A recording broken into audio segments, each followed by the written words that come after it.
You are listening to the Let's Chat Soon podcast. We are so excited that you are embarking on this journey with us. Let's Chat Soon is a space where we chat all things body, soul, and spirit, and how when you align all three, you unlock a full life. A healthy you is the best gift that you can give to grow the kingdom and to those you love.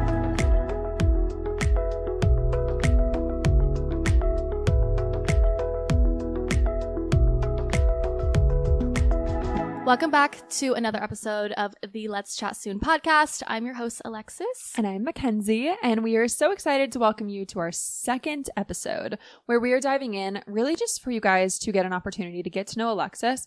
And of course, I'm going to chat on here about myself as well, because what would Let's Chat Soon be without us just chatting about Lord knows what. So this week, we just wanted to break down in a really practical way who we are, since I feel like you guys know some facts about me and you're going to, over the time, know some facts about Alexis. I think it's really good to understand what drives us in everyday life and what drives our desire for this podcast to do well, what drives our relationships, what drives our friendships, what drives every single aspect of who we are. And we thought the best way to do that was to break down our top three priorities.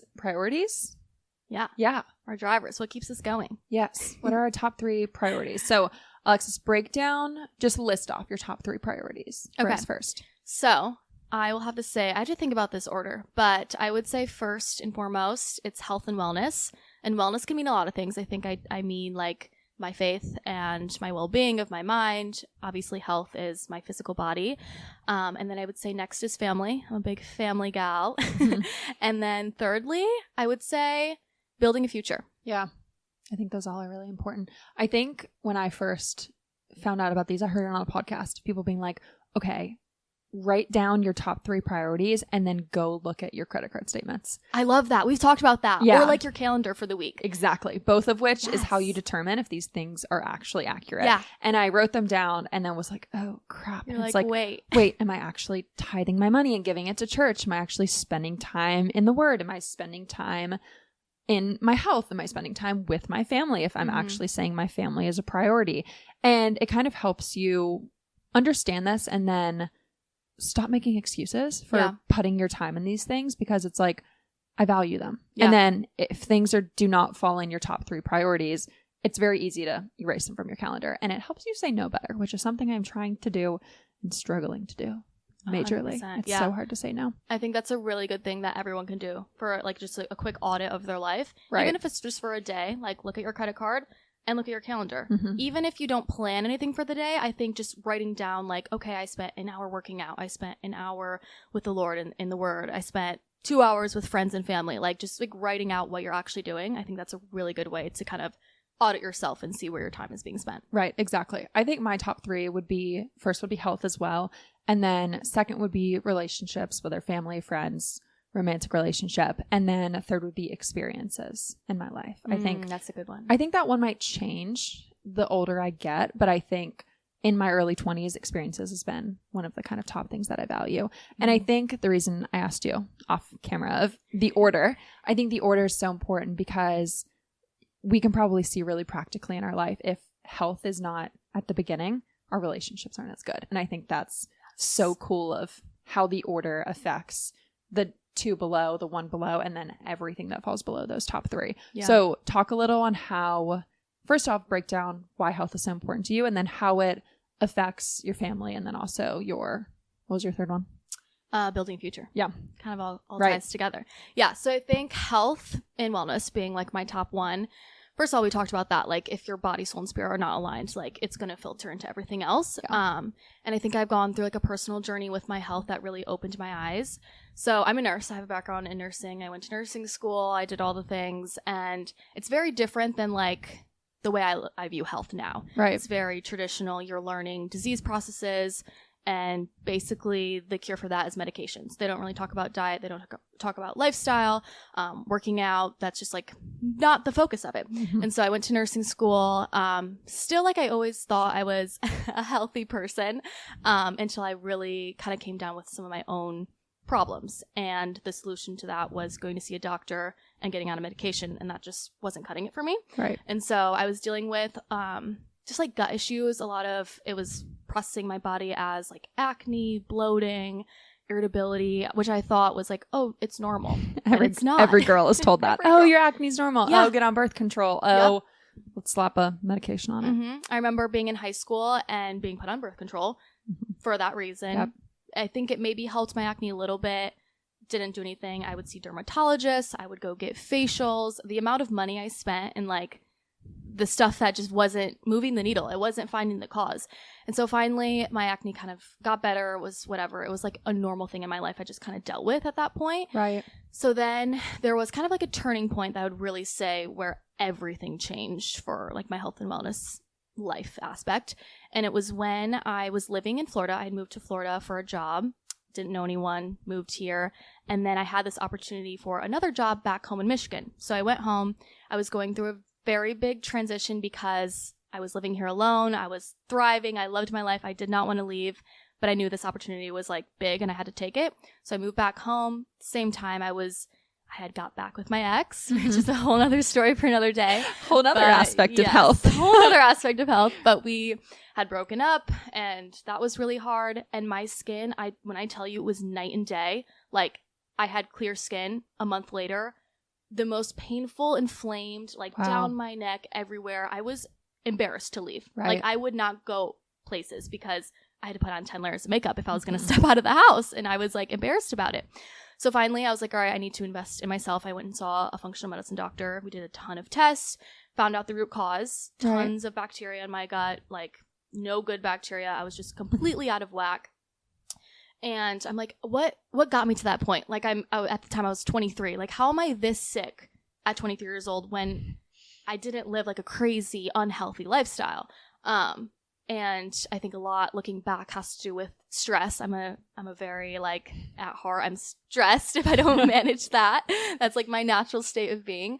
And so yeah, I worked with that functional medicine doctor, and then another kind of turning point was a few months later, my mom was diagnosed with colon cancer, and that was a big shock. If you know my mom, she's like the person at chicken dinner that brings an apple. Like she's that epitome of health. We all thought like very just healthy. We all thought she was healthy. And so that was like, okay, let's audit our whole entire life as a family. And I think that's where one of my big three being family ties in, because we're very close, and that brought us even closer.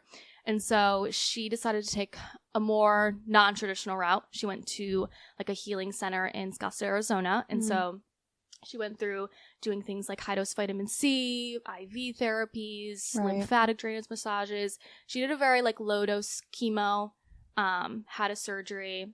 All that to say, within like 3 months, she was completely cancer-free. So we're like, okay, what in the world? That's insane. And crazy, right? And I know we talked a little bit of like what the doctors were saying. Like, did she go to a quote-unquote real doctor too? She did. What was the difference between what the holistic doctor said of advice and then what the regular doctor, I guess, how you would say it? So you first get diagnosed and they put you with an oncologist. And they give you basically, they sit down, they're like, all right, these are your options. It's usually surgery, chemo, radiation. They look at your cancer, like what staging it was. Hers was stage 3C or something like that. So wasn't too advanced, but it basically was a big mass in her colon, and then it had spread to her lymph nodes. And so they were recommending chemo, like this big dose of chemo. And it just didn't sit right because everyone's body's different. And it's like, why are we giving this one treatment for everyone? Like, it just doesn't make sense. So crazy story of how she like found this place in Scottsdale, Arizona. It's called Invita. But she went there. They actually tested her cancer to see like where it came from, which was very insightful. I didn't even know that was a thing. Right? It's not talked about. And none of this is covered by insurance either. So it's like the accessibility, it's sad, honestly. It needs to be. It sucks, right? For the people who can't. Yeah. Yeah. So it was tested. She did like environmental tests, and they actually could like make the chemo specific to her cancer, which was something they don't do regularly. Right. Like people even don't even know about, I'm sure. Yeah. And just like hearing the stories, and also like a side note, you could tell walking into this space, they didn't promote it as such, but it was like a faith-filled space. There's pictures and crosses, and it's like those just like extra little nuggets that I feel like when you're making a big decision, like, oh, how am I going to cure my cancer? And like having those little like encouragements or little voices from God, and like that's a big thing in our family. So she went there 3 months, 2 months, 2.5 months, 3 months. I think she was there, and she's thriving. That's insane. It's crazy. I know. I have chills. I know. It's awesome. And it's like such a crazy thing because you never think it's going to be in your family. Like I remember the day she told us, I'm thinking it's like appendicitis. It's a stomach bug. We have a family meeting. She sits us down and she's like, I have cancer. And I remember just like almost falling to the ground. Like all my other siblings were just like sitting there and I'm like pacing, running out the door, about to puke. I'm like, there's no way. Like my mom, like they have the tests mixed up. Like there's no way. But it can happen, especially in the world we live in today with just the toxins, the chemicals. It's wild. It's so hard when you see someone, because I've seen people in my life too, of like they look like they're the picture of health. Yeah. And I think a lot of times, especially as girls in our 20s or just people in our 20s in general, we compare ourselves to others and we're like, oh, well, I'm so much further ahead. Like I'm probably in like the 90 percentile. Like I'm way more healthy than most people I know. And we kind of write it off as that means we're healthy. Yeah. But when we live in a world full of so many toxins and so many chemicals and so many hormone disruptors, and it's hard. Like it's not easy to prioritize your health and wellness whatsoever. And we just can't write ourselves off as healthy literally ever, which sucks. And it's not fair, but agreed. It's crazy. I was just talking to my mom about this. Like, it's almost like a part-time job. It is. It really, like, it has to be a focus, or you're gonna reach a point in your life where it's almost like there's a saying. It's like invest the money now, or be forced to pay for the healthcare later. Yeah. Like you're gonna have to put the time in and the money in at some point. It's just the world we live in, I believe. And it's like you can either do things that are like preemptive. I don't know the word to use. Like. Yeah, that word. Or you're going to be forced to pay for your healthcare bills later when you're already sick. So it's might as well do it now, do the work now, and stay healthy. And the way our society works, it's such a shame because we lose more money doing it now. Yeah. Because insurance will cover the healthcare later. Right. So if we get sick later, insurance will cover it. Insurance will cover if we're sick later, all the different things. But it won't help when we're trying to eat healthy and buy organic and do all of these different things. So it's hard. And I don't want to ever sit on this podcast and be like, prioritize your health and wellness and not address the fact that it's expensive. So expensive. It's so expensive. And most of my bills go towards that. But again, it's at the top of my list and your list for a reason because yes, I'm spending a lot of money investing in it, but it also helps me prioritize my relationships and helps me prioritize my faith, and it helps my business grow. And I'm a healthy individual because I prioritize these things. So I'm able to do so much more with my life. And I think that's the driving focus over the financial aspect of it is it makes you like, we only have one life. You got to live it well. Like when scripture says treat your body as a temple, like it's so different of if you're prioritizing health and wellness and not, you're a completely different person. And that is a little bit of my story of not even a year ago. I was so down bad, having so many bad migraines right after I moved back from living abroad. So I lived in England for about 6 months, and health and wellness is just integrated in daily life over there, which is great and fantastic. And I got back, and at first I was like, the only solution is for me to move back abroad. Like, sorry guys, I'm leaving. I've got to leave the country because everyone's walking everywhere every day, and the food is not loaded with as many toxins. I look back at photos and I definitely see myself and I'm like, oh wow, I definitely was inflamed. And that was something I didn't realize. I put on a lot of weight when I was over there, but it was healthy weight that I needed to. But I moved back and I couldn't even eat an apple without feeling sick to my stomach and having horrible migraines. And I had migraines so bad it sent me to the ER. Like I was legitimately in the hospital with such bad brain fog. I had every symptom of having a stroke essentially. Wow. At 23 years old. Yeah, same age as me. And you're like, where did this come from? Where on earth did this come from? And I was so upset at the time, but now a year later, I'm like, thank goodness. Because I've read enough books, and yes, I want to share as much about wellness as we can on this podcast, but you don't really understand it until you're sick. And I hate that that's reality, and I hate that certain times I'm like, okay, God, like just let these people know that like they need to be prioritizing this. And unfortunately, the way we get the kick in the butt is by either ourselves or someone we love getting sick, which sucks. But I completely, same thing. I saw a holistic doctor, and she was like, oh, you have a candida overgrowth, you have a parasite, and you have 90% bad bacteria and 10% good. Yeah. I was like, awesome. And your hormones are 100% unbalanced. I was like, well, that makes sense. I was sleeping 16 hours a night. I was working a part-time job because I could not get myself out of bed to do influencing. I couldn't use my brain. Like, my brain was not working whatsoever. And again, back to the money aspect of wellness costing money. I was making so little money this time last year because my brain wasn't working. Yeah. And then I invested in my health and wellness. And yes, that cost more money, but I'm making so much more money now because my brain actually works. Yeah. Which crazy. is crazy how that like works. The sheet, like literally, I feel like we've talked about this. Like it's almost like a cloud over your brain that you can see and feel. And then when you start treating your body better, it's almost like it's lifted away. Right. And you can go out and make more money, build more relationships, have more connections. Right. And even in playing into like actual relationships, which is my second one, I am so much of a better friend. And I look back at my past relationship, which will like dive deep into like relationships eventually. A lot of stories for that. Yeah, exactly. But I was a horrible girlfriend when my health and wellness was not taken care of. Horrible. And I'm like, ugh, yeah, like I was not great. Like I did not know how to love people well when that was not taken care of, which is actually insane. So next in like health and wellness, let's break down. How did you get involved in like gym stuff? Gym stuff. Okay. Yeah. I've never been asked that question. So I played sports like from the time I could walk, basically. I got really into volleyball, and I signed to play like at a really small private school. Long story short, I got a scholarship to the community college in my town that I swore I would never step foot into because when you're that age, nobody wants to be like, oh yeah, I'm going to Mott Community College. Right. It was embarrassing. Yeah. But I was at the point where I was like, I can go pay all this money every year to play and go to a private school, or I can basically get paid to go to this community college. And so I ended up playing volleyball there. And yeah, that kind of just stemmed, like I always liked working out. I like the competitive aspect of it. And I like to kind of switch things up. Like last summer I trained and ran a marathon. This summer I'm just trying to do a pull-up. Right. I kind of change it, but I think that one has never really been too hard for me because I really enjoy it. Like I like working out.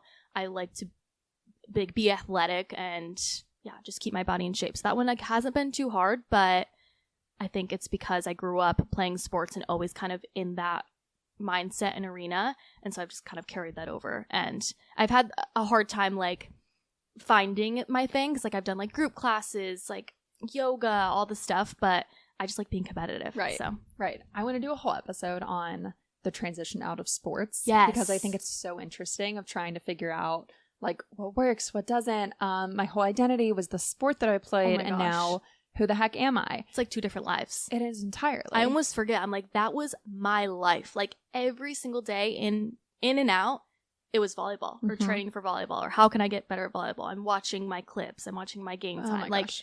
It's your whole life. Yes, I literally lived on Huddle. We gotta roll those close back. Oh man. And I truly thought, like when I was in high school, I'm D1. Like I am very good at, what do they call it? Delusional? I'm a little delusional. I thought full force, like I will be an Olympian one day, which is great. Like, right. Strive high. No, girl. Yeah. No, we went to community college, but it was fun. JUCO. JUCO. I'm dead. So yeah. That's so funny. What about you? Because I know I've seen you at the gym. Right. Absolutely. My story is a little different with coming off of sports. I tore my labrum my senior year of playing lacrosse, and I could not lift more than 2 pounds with my left arm. And being the girl who grew up in sports, I fully put my identity in it. And I also am such a perfectionist where I have to be the best at everything. Even in a game, if I was playing with my teammate who was like just as good as me, if she was playing better and I noticed that, I would play worse. Why I was so in my head, it's crazy. Yeah. So I carried that same mentality into my post-grad life. I went into college kind of doing physical therapy a little bit, but I was like, what's the point? Like, I'm not playing a sport. What's the point? I did a good year of physical therapy, still couldn't lift more than 3 pounds. And I was like debating if I get surgery or not, but the surgery of your labrum is literally insane and it just did not feel necessary. And I was so embarrassed to go into a gym and lift 3 pounds because, again, I'm a perfectionist. I want to be the best. And it took a lot for me to get back into the gym. And I probably didn't work out at least consistently, I did some group classes in college for about 4 or 5 years after college. So that's so funny seeing you now because I Yeah. feel like that's a big part of your life. yeah, it's an entirely big part of my life. And the story of why I got back into it is kind of crazy. So I've been waiting for this one. I know. I kind of like tease it on social media all the time, but it's not something you just want to like post in a reel whatsoever. Yeah. The story is crazy. I got out of my 5-year-long relationship and I kind of started hiking. I like went up to my lake house right after, went on a hike, realized the endorphins made my body feel so good. And I was like, this is my healing from my breakup. It's so great. So I did running. Right, exactly. Yeah. I'm like, whew, didn't realize running was part of a breakup journey, Right? but man, it helps. is. Oh my gosh. It totally helps. Yeah. I started doing that a little bit here and there, but really could not get back into it. I was sleeping on friends' couches because I was living with said boyfriends, so I was homeless, which is really super fun. I love that. And I wasn't eating very much at the time, so I was kind of working out, but I really wasn't taking my health seriously whatsoever.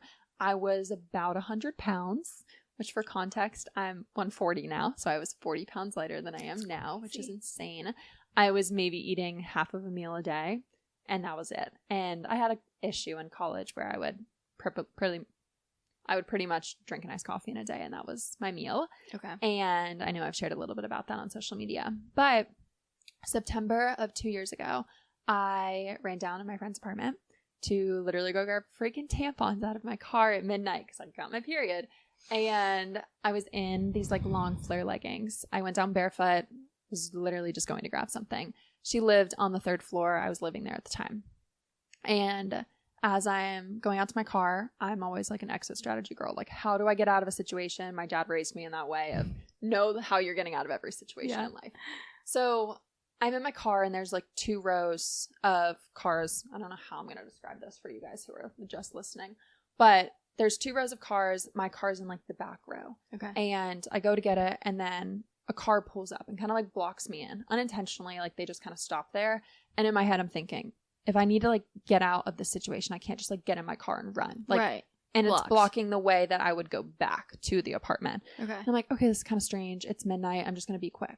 I grab what I need. I close the hood of the trunk of my car and I turn around. And as I'm going to like go up the middle stairwell, there's a middle stairwell. And then there's one like to the far left of me if I'm looking straight at the apartment.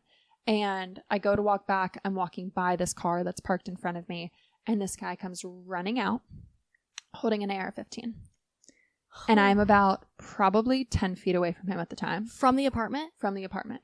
Like I'm walking towards that stairwell and he comes running from like that stairwell entrance holding an AR-15, screaming his head off.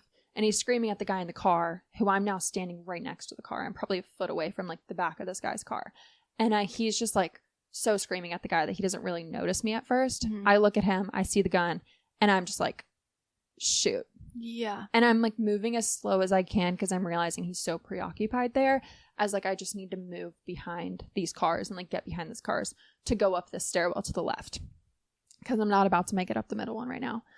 So I'm like sneaky behind cars and I'm like, I have to eventually get on this sidewalk to go up. I can't just walk behind cars over and over again. And I see him fully turn his back. Why I didn't set the things in my hands down, I will never know. Hindsight is 20/20. Yeah. But I see him turn his back and I go and just start to sprint. Like I just need to get behind this wall as quick as I can. And I'm in these dang flare leggings. So I eat it. I still have scars all over my knee. I literally start running and I trip over the things and my stuff like goes flying, everything. And he turns and sees me, starts screaming at me. And I'm literally like army crawling to get behind this wall of just like, if anything happens, I need to be behind a concrete wall. And I get behind the concrete wall and he's still screaming at me. And then what is he saying? Like, get down, like stop, or like, is he trying to keep you from going and like idea. Calling the police? Like, I think so. Okay. I think that was mostly the vibes. And so I call my best friend. I'm like, hey, I'm about to sprint upstairs. I need you to open this door, like, and get ready to slam it behind me because I'm not sure what's about to happen. And how I also called in the midst of like running upstairs, and it was 3 flights of stairs. I then take off, start running up 3 flights of stairs. Simultaneously, I can hear him running up the middle stairwell, screaming. Nope. No idea what he's screaming. And I just like run in the apartment as quick as I can. Lainey slams the door behind me, and I just like break down. And then for the next hour, I continue hear him screaming, like at the guy, like in the parking lot. Yeah. I don't know if he knew what apartment I went into. Like, I got in there as quick as I can, and that was that. All that to say, the cops ended up coming. Nothing literally happened. Okay. They decided to tell me that, he was yelling at a guy because he gave him a ticket. Well, they don't give tickets to that apartment. They tow your car, because my car was towed 3 days prior. Anyways. And with a gun? Right. Like, can we acknowledge the gun? That he was holding an AR-15. Like, not just a little gun either. Right. And it kind of took that, and that was like a big moment for me of, if I had not started working out even that little bit, I probably wouldn't have made it up those stairs. Like, sure, my adrenaline might have kicked in, but I was still chasing after I want to be South Florida skinny. I want to be this. I want to work out to lose weight and do all these different things. And it flipped in my head of, I don't give two at all. Yeah. If I'm skinny. Yeah. What good is being skinny if I'm not alive? Right. It's crazy how these big stories, like, we're sharing like trauma almost with you guys, and it's like crazy how these stories end up being the catalyst for like the best things that happen in our lives. Yeah. Which is so cool. And they always say it, like, you hear when you're going through like the hardest time in your life, like, oh, it's time and life goes up and down and like you're gonna have the great season, but when you're in that low, you're like, never get me out of here. Right. I can't think of anything happy happening because I'm so low. Yeah. And then when you get to the high point and you look back, you're like, oh, right. Everyone was right. My mom was right. My mom was right. It does put it on a t-shirt. No, literally. Actually. And that was like, to say that was a low would be the least. I mean, I was homeless. I'd just gotten broken up with. I now have scars all over my body. I'm terrified. I couldn't be alone with a guy in a room. Like, even if I knew him super well for months. Wow. I was in therapy for months over it. I couldn't sleep. Like, not great whatsoever. Especially it happening where you were living. Like, your safety is just ripped away from you. Right. I can't even imagine. Exactly. And I was sleeping on a friend's couch there. I wasn't even living there. Right. So a few days later, I actually moved out because I could not anywhere but here. I could not be there whatsoever. Unfortunately, their lease was ending too. So I was not concerned of my friends living there, because the guy came running out of the apartment with that gun. So we lived there. So we're neighbors. We're neighbors at this point. Hey, sir. Just hoping and praying I didn't see him. Every time I left the apartment, I was in a massive hoodie covering my face. Wow. And that's wild. Terrifying. Yeah, because you never know. Right, exactly. I had no idea what his intentions were. Right. What was he going to do if he caught me? Yeah. Yeah, because you know something that no one else knows. Right. No idea. Genuinely. That's wild. Genuinely crazy. And like, that's why I'm so passionate about like girls working out and like caring about their strength and being strong and eating foods that fuel your body, because starving yourself and just training to be skinny is not going to do it. And yes, in ways like that where it's like, we need to survive, but also you want to be a mother someday. You need to be able to hold your children, for goodness sakes. Like, having arms that are this big is not going to cut it. And having legs that, oh my gosh, TikTok is stressing me out of, when his hand is bigger than your thigh. Shut up with that.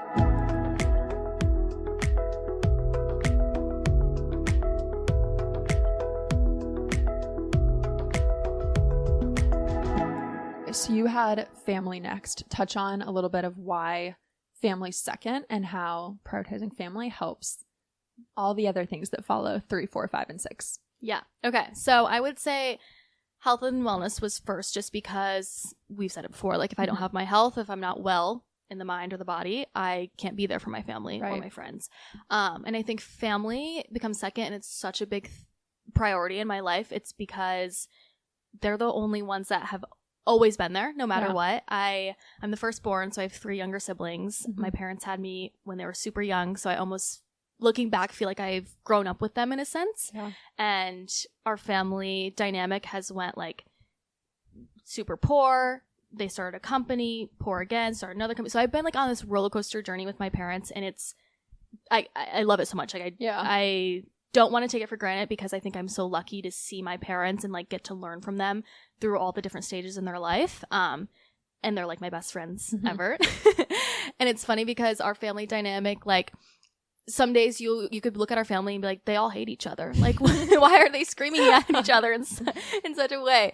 But I think it all comes out of love, and we're just genuinely so close that I think we all feel comfortable to say whatever. Sometimes it's solicited, sometimes it's you don't want to hear it. But I think like I'll go through phases, especially like when I first moved here and I didn't have my family. Like, that was the first time in my life where I wasn't living with them. Yeah. Fully moved out. They're in a different state. And like just how out of place I felt. And then like I would go home to see them or they would come visit me and it was like everything in the world was right again. Like they are just, I don't know, my rock, the people I go to. My siblings are my best friends too. My brother's 12, my youngest brother. So like we're very spread out. But I also love that because I feel like I've got to help, not that I've like done much, but all my younger siblings, like, I don't know, I've got to help see them become the people they are today, which is really cool. So yeah, that's my family. Did your mom's health journey, going into your third aspect, did your mom's health journey, is that what pushed you to want to become a nurse, or where did that initial desire come from? Yeah, so it's funny because when I was graduating nursing school, it's like a thing to do a pinning ceremony, and you have to be pinned by a nurse. And at that moment, I was like, wait, my mom's a nurse. Did I just become a nurse because my mom's a nurse? I don't know. Like, I never had that thought, but I think subconsciously growing up. So my mom was like working in a hospital when I was really young. Yeah. And then 2009, so I was like 9 or 10 years old, my parents started a company together. Okay. And so she really wasn't like the nurse role anymore. I always saw her as like businesswoman. She never went back to the hospital, never, like, she was like a director of nursing. Yeah. I didn't know what that meant when I was like 12 years old. So yeah, I like kind of always knew I wanted to be a nurse in high school. And I think my reasons were like, it's so cliche, like I love to help people. Yeah. But like it truly is, I love to see the transformation. So like I want to see someone when they need the most help, and then I want to help them and like follow them until they get better. And like it's almost like a selfish, like rewarding feeling, but like I just genuinely love that. And so I think that's why I wanted to become a nurse initially. I thought I would help a lot of people. In the hospital, that's not quite the case. We're gonna do a whole episode on the breakdown of that. We'll get deep into that. But yeah, so she's a nurse. I became a nurse, but this was after I had worked 2 nursing jobs in a hospital that she got sick. So this was only like 2 years ago. So I was fully a nurse. She's a nurse. And yeah, her health journey started there. Yeah. It's crazy. That's funny because my mom was also a nurse, or she is a nurse. So in high school, I was like, yeah, I'm going to be a nurse. And then I took one anatomy class. I was like, not for me. Never mind. I'm going into marketing. It's funny because I never questioned it. I'm like, because then when I became a nurse, we could talk about this, but when I graduated nursing school, I was like, I hate this. I'm not going to become a nurse. I did every other job to not be a nurse. Like for like 6-7 months, I forgot that I went to nursing school. I didn't even take my state boards. And so I was like, no way. But and I was asking myself, like, why did I do this? I don't like this. Right. What am I doing here? But it all came full circle, and we can get into that different day, and it all worked out. That's crazy. So your parents are entrepreneurs, so that helped inspire the 18 different jobs you have? Yeah. We're still trying to figure that out. But yeah, definitely entrepreneurs. It's cool that you have that background. My parents attempted to start a business probably around the same time when I was like 8 or 9. Okay. They started a blinds business. I don't know what the heck they were doing. They were just like, woohoo, for fun. I love it. I would really like, Mom and Dad, if you're listening to this, I'd love an explanation on why that business was started. But it's really funny because both my brother and I have that entrepreneur mindset in us. He was the kid in 7th grade selling fidget spinners. I love it. Those are the best stories. At our rich kid school. Like, would buy them off Amazon and just sell them for more money because kids want them immediately. He made like $1,000 in 7th grade. I'm like, oh my goodness, I would like his business brain sometime. Yeah. Even though he just throws baseball, and that's actually his job now. My brother is part of the Mets organization, which is subtle flex. So cool. So very cool. But we both have that entrepreneur mindset. I worked a sales job for about 3 months. I told myself I'm going to make it 90 days and I'll survive. At 90 days exactly, I was like, bye, I'm out of here. I cannot do it whatsoever. I just love working for myself. Same. I can't clocking in, the PTSD I have from like scanning my badge and know I'm going to be there for 14 hours under someone else's control. It sounds so bad. And I'm so privileged that I have found a path where I can make my own schedule and work for myself. Like, I totally know that's a privilege. But also, on the other hand, like, if you want that for yourself, you can make it happen. Right. Like, I've seen my parents literally come from nothing and build a whole life for themselves. Yeah. For sure. That's crazy. I think that's where also, like, my third one, which is building a future, that's where that comes into play. Right. Like, I love the idea. Like, I've always kind of pictured myself, like, knew I was meant for more, which I don't know, like, you could take that in so many different ways, but I know I can create my own life. It's just a thought, like an inherent thought I have, which I'm so lucky. And yeah. Right. It's such a good thing to have parents who are, and even friends, like going into like relationships in any aspect, which is my second, of having friends who are believing in what you're doing and passionate about what you're doing. I would not be here whatsoever if I did not have friends helping take pictures and come doing events and all of the different things. It's like, yeah, you can't build a business alone. I think so much of society is like, yeah, do it on your own, put your head down and grind. Even this podcast, me attempting to do it alone, I was like, nope, can't do it. I need community in every single aspect of life. That's and so true. Personally, coming from a Christian background, I believe we were so made for community. And I don't know anyone does anything alone. I know. We've talked, I think I've mentioned this to you, but there's a show on Netflix. It's called Blue Zones. Yes. And it basically interviews these pockets of people where like centenarians are living. So people living past 100. And there is pockets in the world where it's not even, they're not even drinking some special concoction. It's not the food. It's not, they're doing weightlifting 5 days of the week. They're living together in a community and depending on each other and being active with that community. And it's like, we as Americans, I feel like, have sheltered, and I am like the biggest homebody. I need everything to be alone. We want to be alone. We want to push everyone out. And yeah, that's a big thing. That was a big thing I learned in living in Europe of we want drive-thrus and we want delivery and we want movies at home and we want nothing to do with one another anymore. Yeah. Which is crazy, and it's something we need to break in society. And it's such a horrible thing if we have to make such a conscious effort for our health, for our wellness, also for relationships. Like it is really difficult. And I know I've preached this on social media more times than I can count. People are probably like, shut up about this, but you need people. You just simply do. And it takes work, and none of this is easy, but also like it's not supposed to be.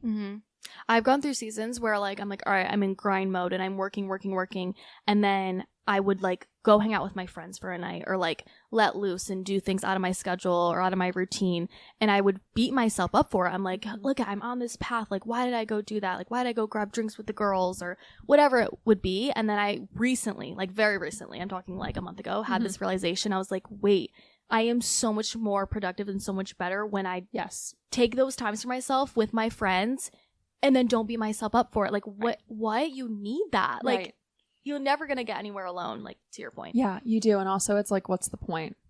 Right. Literally, what's the point of life if we're just putting our head down and working 24/7? 100%.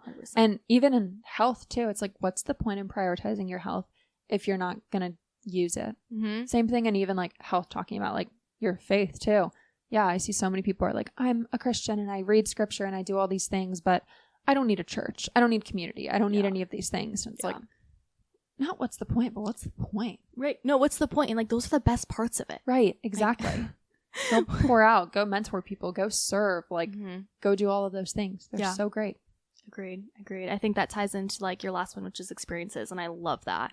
I look up to you in that way because I feel like you have a really good balance of like, here I'm on this mission. I'm building this empire for myself, but also I'm going to enjoy it along the way. Yeah. I have a hard time with that. So it was really getting out of a breakup where I felt constrained in a lot of ways, and some of that was self-inflicted. Some of that was definitely not. But I felt so limited in that relationship that I couldn't travel, that I couldn't do all of these things. He very much made me feel like I had to be a stay-at-home girlfriend immediately. And you're in jail. No, I'm 21 years old. What do you mean? Like, no, I have so much more to life. And growing up in the Christian society too, gosh, it's so hard. We put so much pressure on young girls of you need to be this perfect Christian wife, and it's like, oh my goodness, that's so stupid. Like, get a grip. And I think having an audience on social media almost gave me the push to not do that. And when I got out of that breakup, a big part of me wanted to just run and jump to the next guy and be like, I'm gonna get married and I'm gonna still like have this young and like married and with kids by 25. Well, I'm almost 25. That's not happening. We've talked about this. Not even There can remotely. be a whole episode of like, I fully thought I would have 5 kids by now. Right, exactly. Are you kidding me? You can still want that lifestyle for yourself. If I want to be married and raise a family, I believe my purpose on this earth is genuinely to be a mother, but I don't need that now. Like, there's so much more to life than just that. And I think people fall at one end of the spectrum or the other where they're like, I don't want kids till I'm 35. I want to go and travel the world. And I met a lot of those people solo traveling, which is crazy. And then there's the people who want to be settled down immediately. And I fall right smack in the middle. And I feel that. I want people to kind of realize that you're allowed to have both. And you can desire both, and you can make both happen too. Mm-hmm. And if it's meant for you, cliche, but it will find you. Like if Exactly. that's your purpose, you can't really mess it up. Right. Absolutely. Too much, hopefully. Yeah. And what I've learned through, I mean, gosh, I'll talk till I'm blue in the face of the experiences I learned from moving abroad and experiences I've learned from solo traveling and things like that. And a really big driving factor in that too is anxiety runs so heavily in my family. Mm-hmm. And I've watched that strip a lot of people that I love from doing so many things. And I don't know where I got this advice. I don't know if it was in scripture. I don't know if someone told me, but it was basically like teach your fear a lesson, or like tell your fear about your God. Ooh, that's and good. Doing these big experiences, things that would normally terrify me, or they might terrify me in the future, being able to now look back when I'm facing something really difficult in life that I'm terrified to do. Most of the time it's not jumping off a bridge. Most of the time that terrifying thing is like something in everyday life. Yeah. I'm able to look back at the crazy things I've done and say, I did that. Yeah. God got me through girl that. out. Yeah. I can do literally anything because I hiked an active volcano and I slept on a volcano. What do you mean? By yourself. Right. By myself. And like the Lord was with me through that. Yeah. I can do legitimately everything. Fully agree. Yeah. I went through a breakup at the beginning of this year and I posted some TikTok and was like, when something scary happens to you, go do something that scares you. And that's probably the best advice I could give. Yeah. Of, Yeah. Fully. It can be in a totally different sector, but it freaking works. Mm-hmm. It worked. That was the best healing. And it gets ever. you through that Exactly. phase. You're not the victim anymore. You're not feeling sorry for yourself. I feel like a lot of times when you're scared of something or going through something, it's so easy to just sit back and be like, why is this happening to me? Yeah. Like, poor me, poor me. But like, if you can just switch that little sector in your brain Mhm. and just put your attention elsewhere, like you said, Right. go find something else that scares you and do that, you're going to feel so empowered, so accomplished. And you're going to look back and be like, oh, okay. This is easy. I did this crazy thing anyways. Yeah. I love it. Thank you for sharing. Oh That my was gosh. deep. That was deep. There was a lot in this episode. I was like goosebumps. My eyes are. I'm like, whoa. I was not expecting that story. Yeah, lots of stories of like what drives us. I feel like this was a good episode to really get to know us beyond what a social media post would say, or beyond what our title is or our job title, because we could sit here and be like, what's your favorite color? Yeah. But yeah. like, What do you who like actually to do in cares your about free that? time? Exactly. It's like dating. Yeah. You guys are basically dating us. Hey. Hello. It'll have you get to know us in an definitely emotional way after this Emotional way. episode. Yeah. Next week, we will be diving into really both of our second. Well, yours was family. Mine was relationships. Mhm. But we're going to get into the nitty gritty of relationships. Oh. We have some stories to share with you. So Don't make share with my ex. Literally. We will Or be maybe. not holding anything back. No. So I'm fully ready. tune in next week to hear all the drama. All the tea. All The of nitty gritty tea. We're talking about wellness in this podcast, but we're also Talking about wellness. the bonus is getting The those guys heart out of wellness, your the life. brain wellness. Yeah. Yeah. Ooh. Yeah. All right. Well, We love you guys. let's chat soon.